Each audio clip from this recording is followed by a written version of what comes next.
You're quite hostile. I got a right to be hostile, man. My people been persecuted.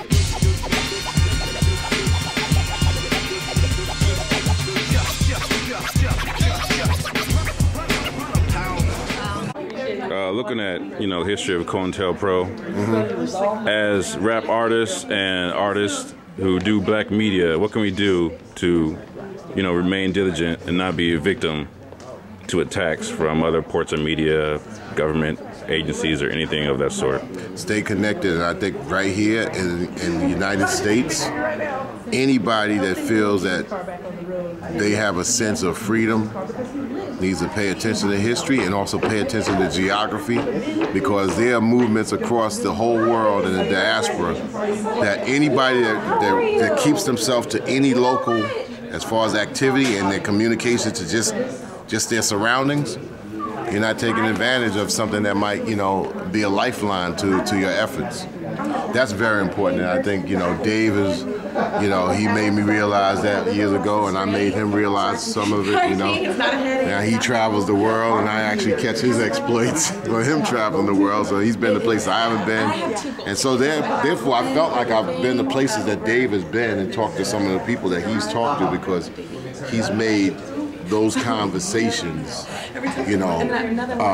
he's exposed those conversations for the betterment of all of us, and I think that's the trueness of media. I think the main thing is you just got to travel, and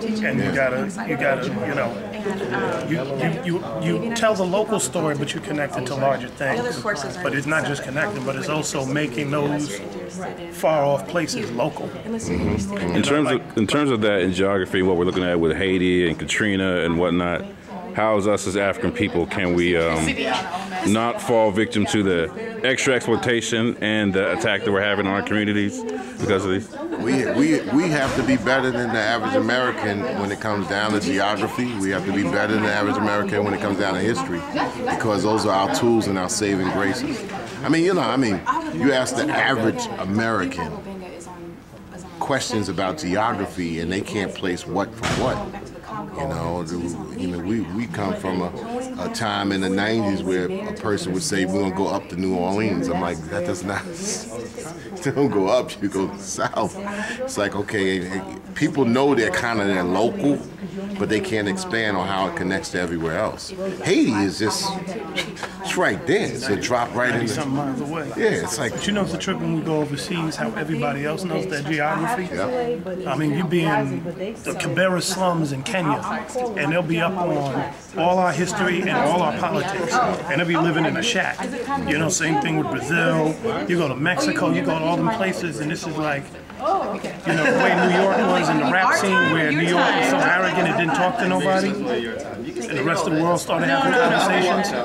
Now the U.S. is like that, including black people in the U.S. Like, you go to certain places, I've been to places in Beirut and Kenya where they were calling us colonizers because they was expecting us to have a higher sense of politics. Like, they would walk in there and they'd be like, man, we're watching you on BET, this is you? And then you tell them, well, BET's not ours, and then people are like, I know. How do you not, in Beirut, the Hezbollah people was like tripping, like, how do black people not own BET in the United States? And why don't the people who throw money at the TV, why don't they buy their own TV network? And you have no answers. And meanwhile, I'm looking at somebody living in worse than any project, but owning their own infrastructure.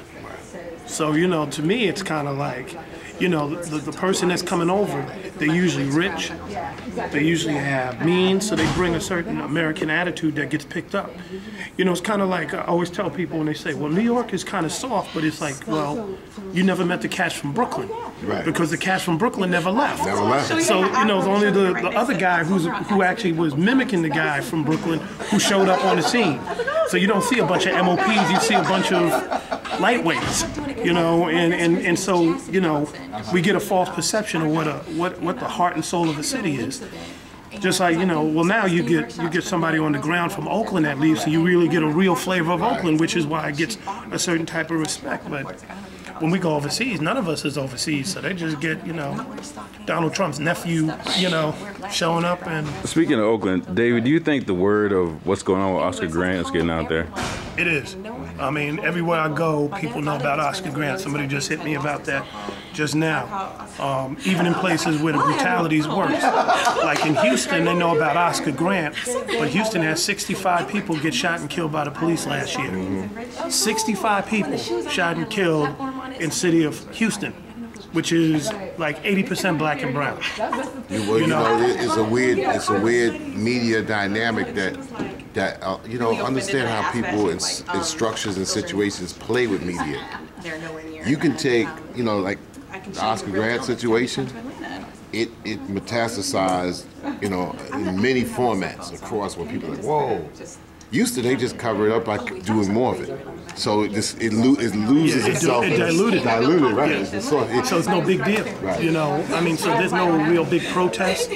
Nobody's really tripping. You know, I'm there all the time, and it's like, wait, 65 people got shot. Now they're on pace because just the month of January, 8 people been shot and killed already. That's, I mean, and that's. You know, it's like, well, you know, that's just what you were saying. Overloaded so much that people get tired and they're like, you know, they don't even trip. I can't process it yet. Yeah, they don't trip no more.